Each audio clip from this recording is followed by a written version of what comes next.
Today's episode of The Thriller Zone is sponsored by Blackstone Publishing and the brilliant new techno thriller 4 Minutes by the #1 internationally best-selling author duo, Brian Andrews and Jeff Wilson. 4 Minutes is available now from your favorite bookseller. Hello and welcome to The Thriller Zone. I'm your host, David Temple, and on today's 178th episode, I am so happy to welcome Scott Carson, author of Lost Man's Lane. Let's get into The Thriller Zone. By the way, I genuinely do love the show. You've had some great interviews. Thank you. It is a passion. I love it. We are moving toward face-to-face interviews. If you saw the Don Winslow. I was just going to say, I was listening to that this morning. I didn't see it. I listened to it. Oh, you should look at it because there's so much great stuff going on. Because when you sit down face to face, there's something that happens very palpable. Yeah. And it's done in my home. He came here from his home, and we just sat down and we just took all our time in the world. And then Christopher Reich dropped today. And we're in a studio up in Los Angeles on that one, a studio that I work with. So those two experiences, Scott, if you pay attention to that look, that's where it's going. And I would think from an interview side, I mean, it's so much different in person. You can see it. You can feel it. I mean, everybody who watches those shows, they go, oh my God, the difference. Yeah, because we're sitting there breathing the same air. We're not looking through a lens of a camera or whatever. And you really get to connect. I always take my authors out for a meal afterwards, and we just sit around and hang out, and it just really makes the experience delicious. Well, I look forward to that. Yes. But I thank you in lieu of the in-person experience. I thank you for this. Yes. Yeah.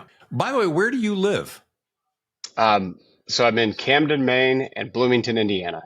By the way, I'm just going to jump in here and say welcome to the Thriller Zone, Scott Carson. For those who are listening, he gave me a thumbs up. Oh, that's right. We have an audio component.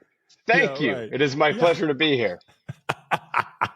Now tell me this, because I automatically kick into, by the way, we're talking about this book, Lost Man's Lane, and I kicked into Scott Carson instantly.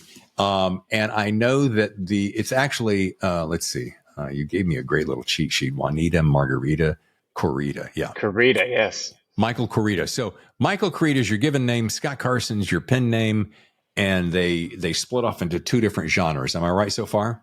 You are right so far, yes. So Scott Carson kind of handles the darker work. Although, I don't know, I always find it interesting. I have readers who say they don't want to be scared, so they just want a story about human murder. You know, something like Those Who Wish Me Dead involving assassins, they're completely good with. Now, a ghost, something that seems far less plausible, they're like, yeah, that gives me nightmares. It keeps me up. I've always found that a little bit fascinating with the human condition here. Yeah, that's like saying I'm more scared of a haunted house where nothing shows up than I am of a serial killer that's murdering our neighborhood. Yes, exactly. The thing that you took that was inspired from a real life crime, a real life tragedy, I'm good with that. I can sleep well at night. But it's that haunted house that really, that one does it to me. Can we spend about 30 seconds on this? Because I have been talking to people over the last almost 3 years now with this show, and we've gone back and forth. Pen names, no pen names. I've always been kind of a fan of, and you're a perfect example of this. Hey, this genre is over here. This genre is over here. Because, and I was just talking to someone about this today. I said, he goes, should I do that? I'm like, well, if you write, let's say, crime thrillers, like straight ahead police procedurals, and you've written 5 of them. And all of a sudden one day you go, hey, you know what I'm going to do? I'm going to write a space cowboy. If I'm coming to you either in sequence or for the first time, and I'm expecting police procedural and I get a space cowboy, I'm going to go either, I'll give it a chance, or if I'm not into space cowboys, I'm probably going to bounce on you. The other hand is, I heard this, and I really want your opinion on this. I was listening to an interview with Tim Ferriss and Hugh Howey, probably one of the best podcast episodes I've heard in forever. I bet. Tim Ferriss, brilliant. Hugh Howey, high, talking about a success story. And Hugh made this great comment. He goes, if people like your prose, be whatever flavor it is, they're going to follow you wherever you go. And that's the first time I'd thought about it that way. So if they like your magic, your secret sauce, then they're going to follow you whatever genre. So what's your things? I've now taken up 22 minutes asking the question. No, it's a great question. And honestly, I think I was probably a little late in realizing that there are some readers who just divide into genre camps or certain story camps. I was a little spoiled, particularly when I moved over to Little Brown and I was working with Michael Peach. The first book I did with Little Brown was called So Cold the River. And this was, it was a full-on ghost story. It is very much in the Scott Carson lane. And I did a couple in that vein. And then I went and did a book called The Prophet, which is more really, I mean, there's a crime story there, but it's a family drama. It's got high school football in it. Very different.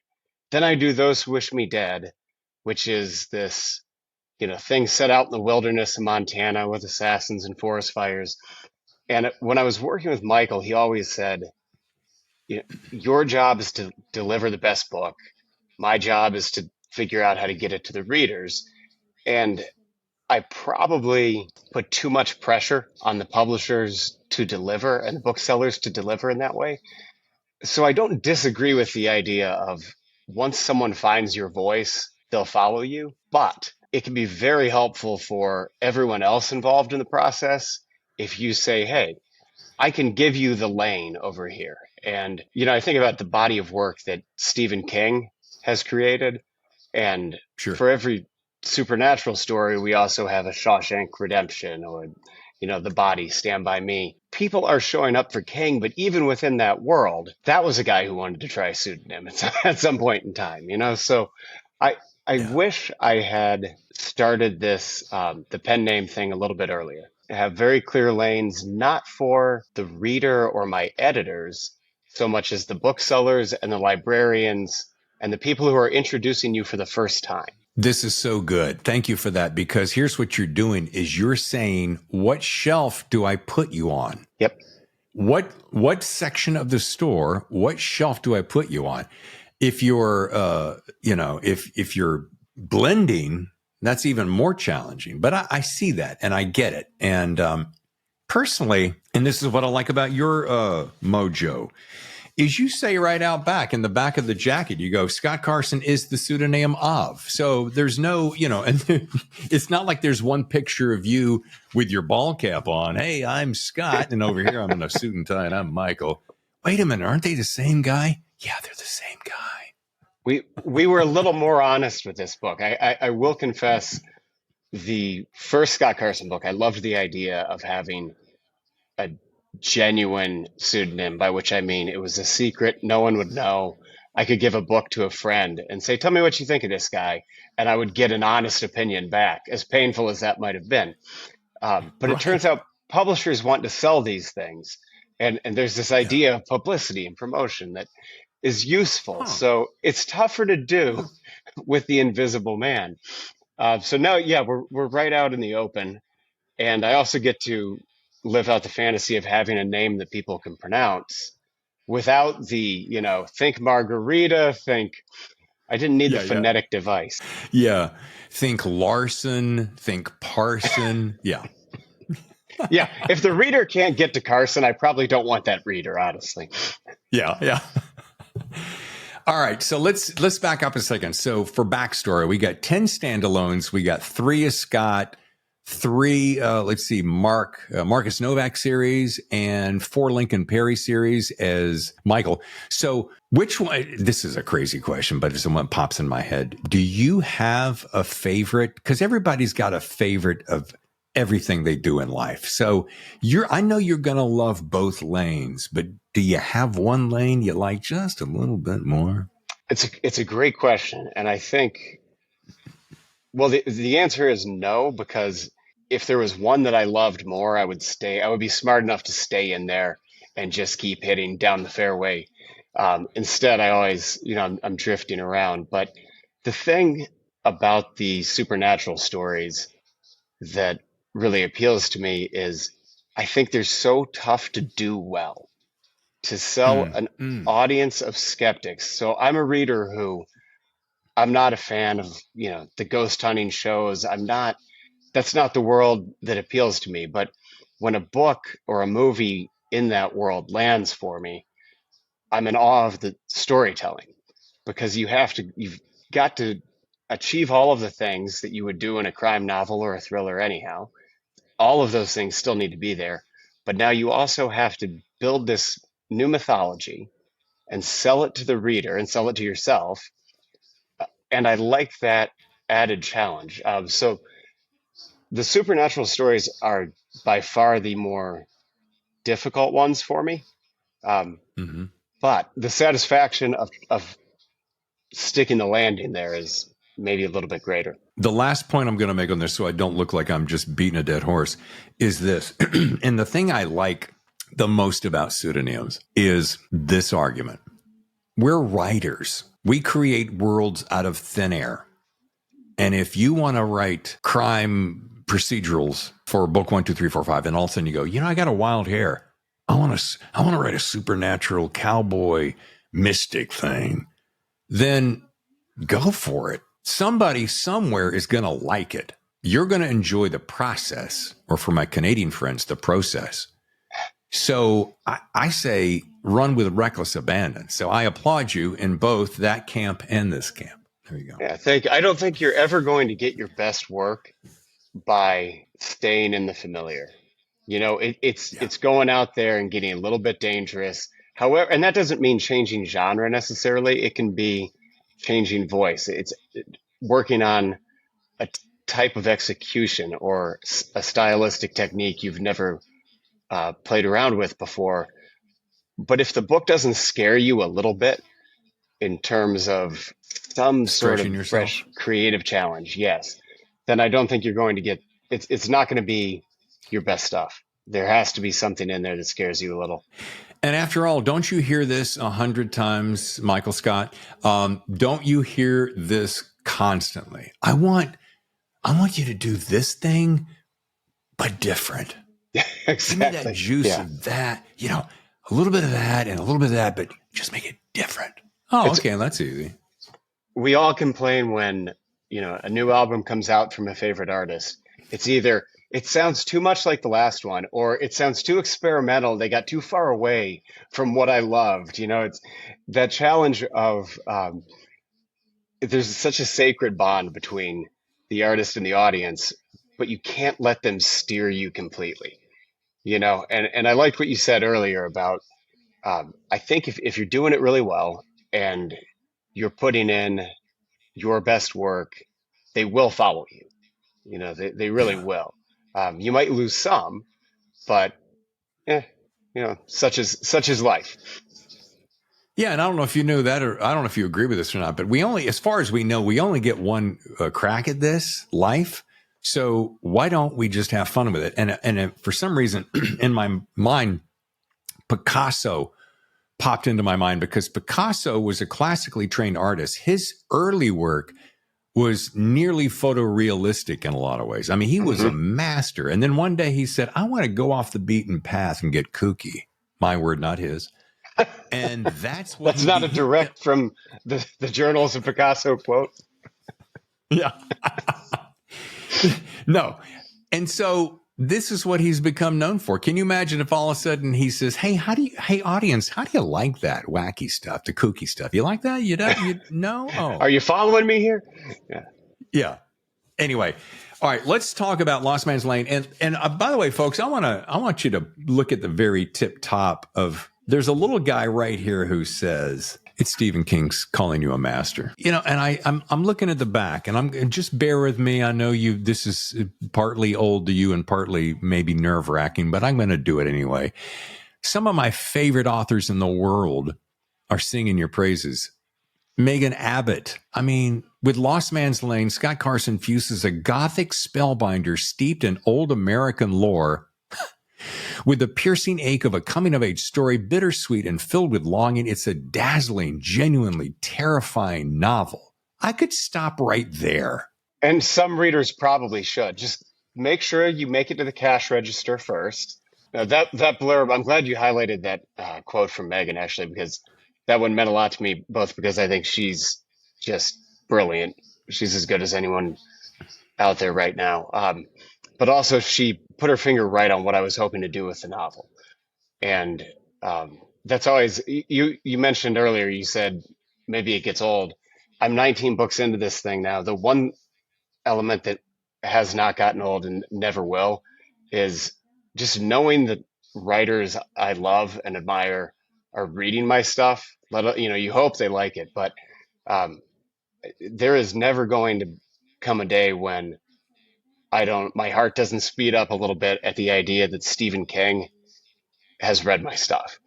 It's just that is a sort of surreal level of the dream when you first set out and say, I want to write a book. The thing you probably don't let yourself hope for is for Michael Connelly to read it, and Dennis Lehane and Stephen King. And I've been so fortunate to have writers like those guys, like Megan, like Laura Lippman, go out of their way to be very generous and supportive. But man, it has not gotten old. That is still such a thrill. Scott, that would be like you saying, my dad comes up, puts his arm around me, says, son, I love you and I'm proud of you. And you turn to him and go, Dad, I'm kind of tired of hearing that.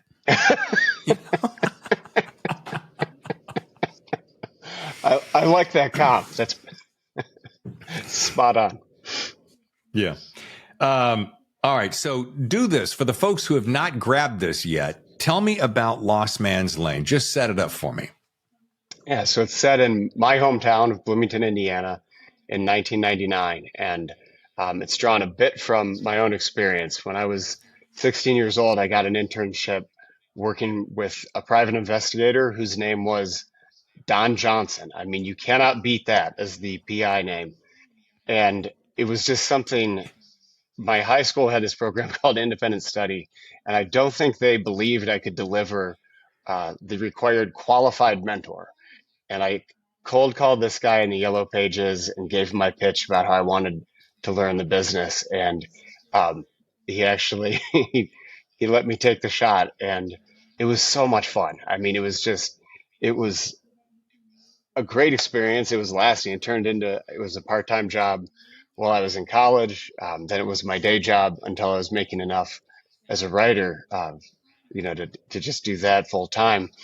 And I still kind of have my hand in the PI game. My wife now manages a component of that business. We bought out the side that does background checks and kind of more corporate pre-litigation stuff. But to be 16 years old and in this small town working around a private investigator was just something I loved. And I think I needed to get some distance to write about that because it more naturally aligned as a coming of age story in a way. So Marshall Miller, the protagonist, is he has no idea who his father is. And that sort of quest for identity and understanding of himself is at the core of the book. And the opening scene, the central present day crime that drives it, is a moment when he's stopped by a police officer who just sort of flies into a rage that makes no sense at all. But he lets Marshall go. And as Marshall is watching this guy leave, he sees a girl in the backseat of the police car. And the next time he sees her face, it's on a missing persons poster. And that case is what leads him to his relationship with the private detective. And darkness ensues. Darkness ensues. Darkness and hijinks. We're going to take a short break to thank our sponsors, and we'll be right back here on the Thriller Zone. Stay with us. Today's episode is sponsored by Blackstone Publishing and the new thriller 4 Minutes by the best-selling authors of the Sons of Valor series, Brian Andrews and Jeff Wilson. When Special Ops Chief Tyler Brooks is recruited to lead an elite new squad to face an unpredictable enemy, he's promised access to mind-bending technology, the ability to glimpse into the future, collecting intel to stop attacks in the present. But when a plot to attack America, threatening the lives of millions, is discovered, is 4 minutes enough time to change the outcome? This new techno-thriller will have you on the edge of your seat until the very last page. 4 Minutes is available now from your favorite bookseller. And now back to the show. There is that moment when and I'll be nice because it's a family show. The officer approaches Marshall and says what he says, the way he says it. If you've ever been stopped by a cop before, folks, you know what I'm talking about. You know, from the moment you see that flashing light and then you pull over and your palms instantly sweat and you're like, oh, this is not going to go well. And that thing just haunts him throughout the whole story. I love that. Yep. The cop takes it up. It starts out with a little bit of teasing, but there's always that intimidation element there, that comes with authority. And then when the cop takes it up to an 11 and there's that hint of insanity, of rage, that stays with Marshall throughout the book. And I think it's a dynamic that's really interesting. It's, we want and need these people to respond and be good people. And then there's that question of like, oh, what if you got one who wasn't? What if you got the truly, and you're alone? This is an era. One of the reasons I enjoyed 99 was being able to create that sense of isolation. You can't phone anyone. There are no cameras watching you. It is just you trapped in that moment. And I tried to take that sort of claustrophobia, build it into the scene, and then release Marshall out of that. But he's trapped with the memory that the girl, who's about his age, left with this guy. Yeah. And why? And why was she wearing what she was wearing? Why was she in the back of the car? Why was she crying, etc.? Yeah. Just all the whys are enough to go, wait a minute, what's going on here? Yeah. We did a fair bit of name dropping as we started the show, but I also want to do another kind of name dropping by the awards for folks who go, yeah, so the guy's, he lucked out. He got a nice little blurb from Mr. King and he's on his way, but not exactly, because we got nods by the LA Times Book Prize, the Edgar, the Seamus, the Barry, the Quill, the ITW, the Golden Dagger. So, you didn't just luck out. You had pure talent coursing through your veins, young man. Oh, you would think that, but I've actually been able to place my mother on every one of those jury committees. It's been a hell of a scam. I don't know how much longer I can do it, but as challenging as this question may be, and I'm sure in all your book tour podcasts and interviews, and if you've heard it 100 times, please don't roll your eyes and just go, "Oh, David, what a very clever and unique question. Thanks for asking." But I have myself going, what do you think is your secret sauce? You've got something. You've got this intrinsic gift in storytelling that is something I can't put my finger on. I kept going, well, it's kind of like that, but not really like that. It is kind of like that, but not really like that. It's just this thing. What do you think it is? It is a great question. I'm not delivering that simply because you told me to, because this is something I've thought about a lot more over the years. And when I teach, and you can see someone who's doing things right from a technical perspective, but it just doesn't it doesn't pop. And for a long time, I'm so into the craft of it. You can improve in technical ways. You can continue to learn. And early on, I think I was convinced that I really could. If you gave me someone who wanted to be a novelist, I could build one, just by teaching them the craft and read this and try that and study and put in your 10,000 hours. But I don't believe that anymore. And I think what we're talking about just boils down to voice.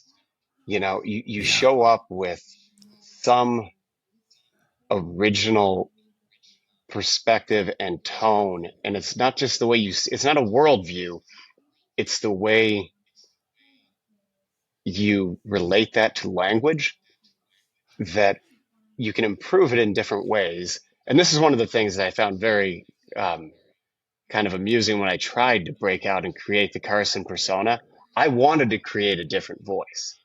And then I realized with The Chill, the first Carson book, it's kind of like, oh no, you have what you have.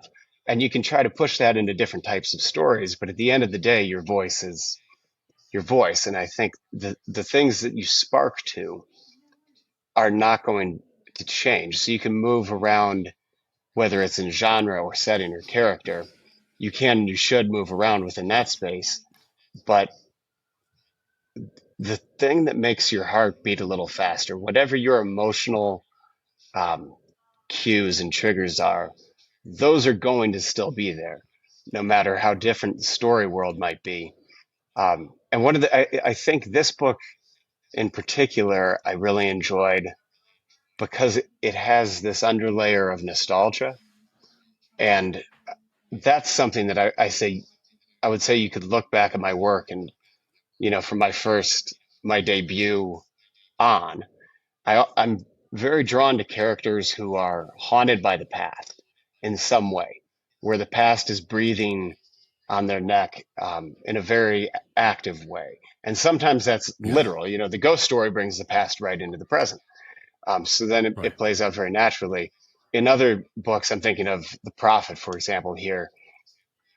We have characters who are haunted by the question of, if I had made a different choice, where would we be? And that's a very long-winded way to answer what was probably a very simple question. But I love the question because it's something I'm still not sure exactly what I think in terms of what is the special thing when I'm reading someone else and I say, man, this writer, like, I know she's going to be big. And you can feel it sometimes. You read that debut and you're just like, oh, this one is, we are bound for special things here. I don't know how to define it other than to say voice.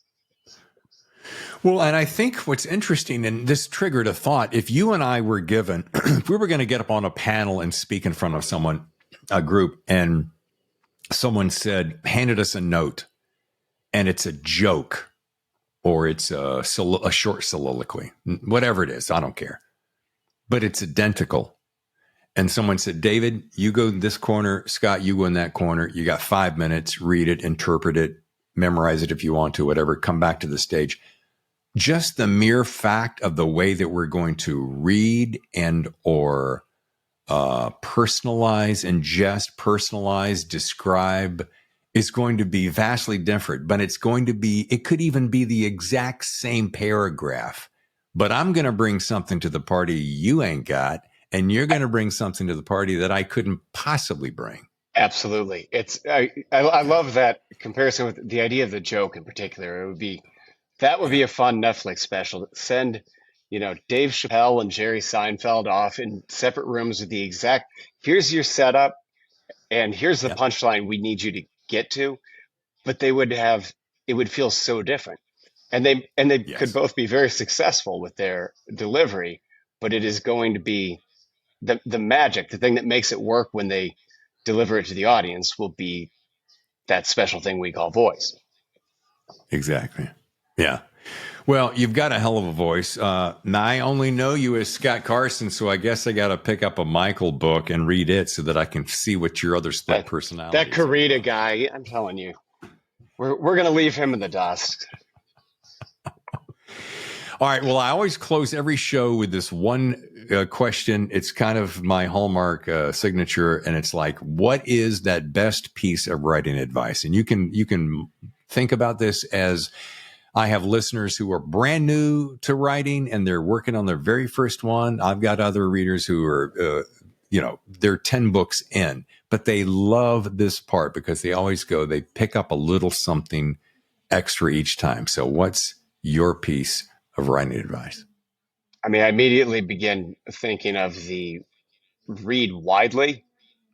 Don't just read in the wheelhouse of what you want to produce. Like read as widely as possible because it's all grist for the mill, but you're also absorbing so many different styles and so many different tricks. And the more shots you have in the bag, the better. The other thing that I personally would offer that probably goes against what a lot of people have said on your show is I'm a big believer in keeping your goals close to the vest, at least for as long as possible.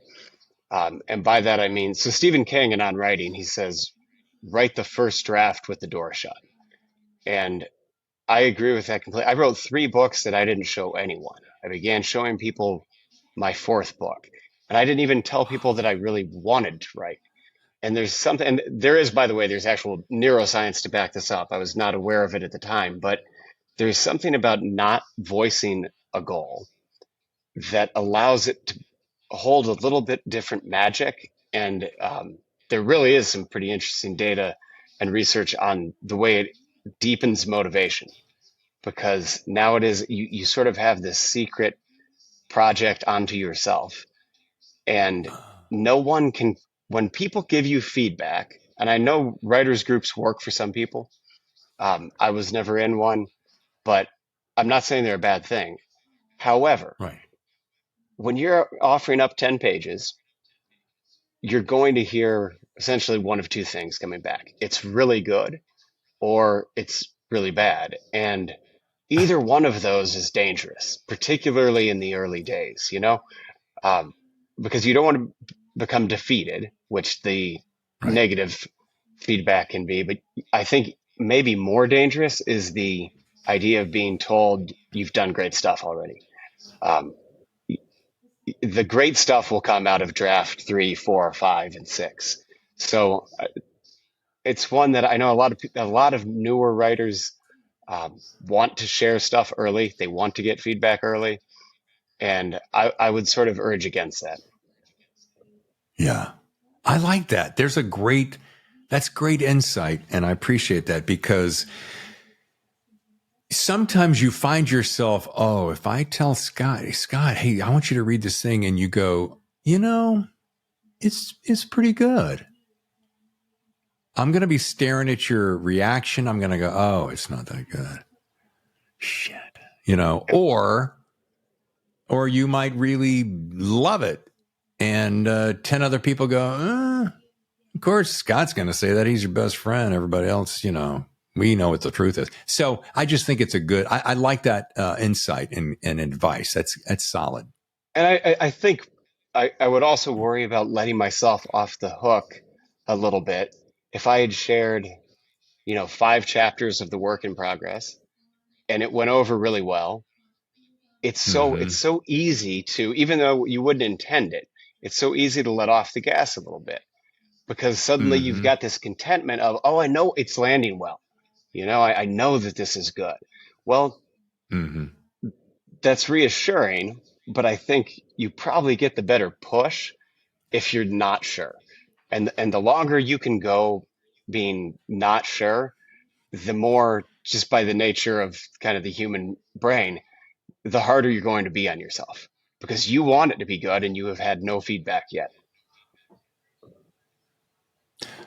I dig that. I totally dig that. It makes so much sense. Ha! So put that in your pipe and smoke it, baby.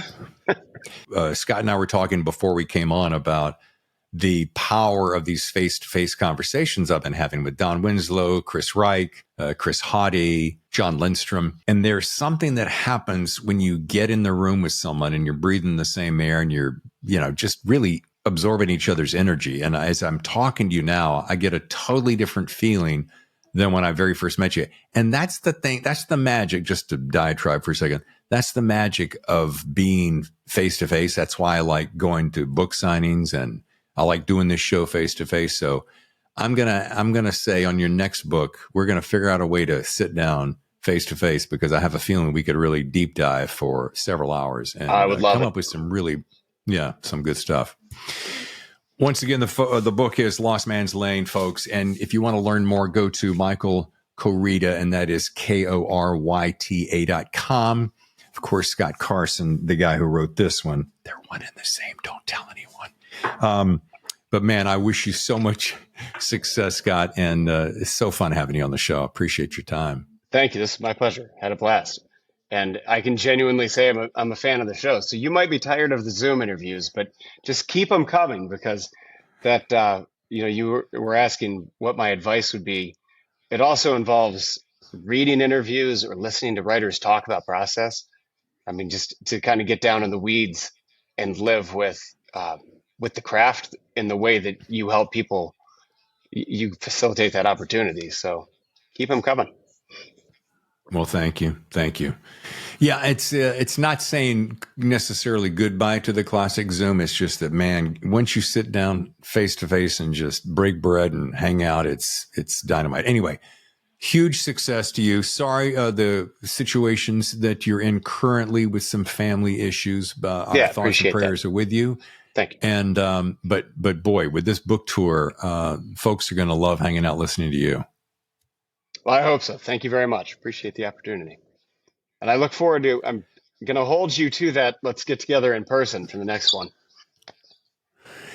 And it'll either be in Bloomington, Indiana, I suppose, right? Or what was the other location? Maine? Yeah, Camden, Maine.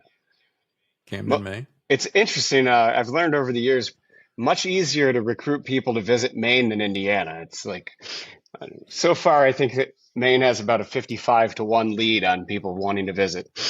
Well, I'll make it easy on you.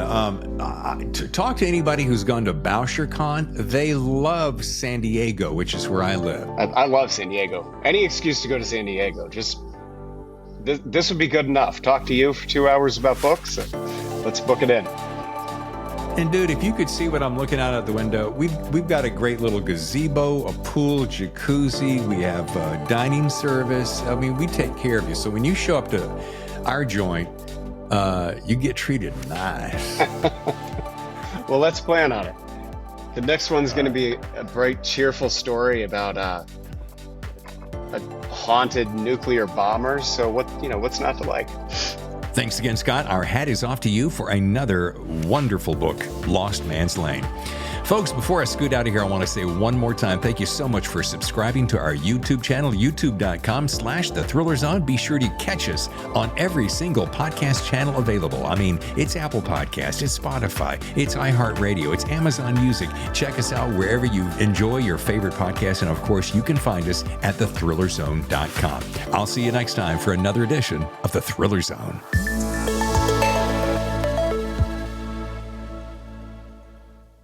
The Thriller Zone has been presented by Blackstone Publishing and the exciting new techno thriller 4 Minutes, now available from your favorite bookseller. Learn more at blackstonepublishing.com.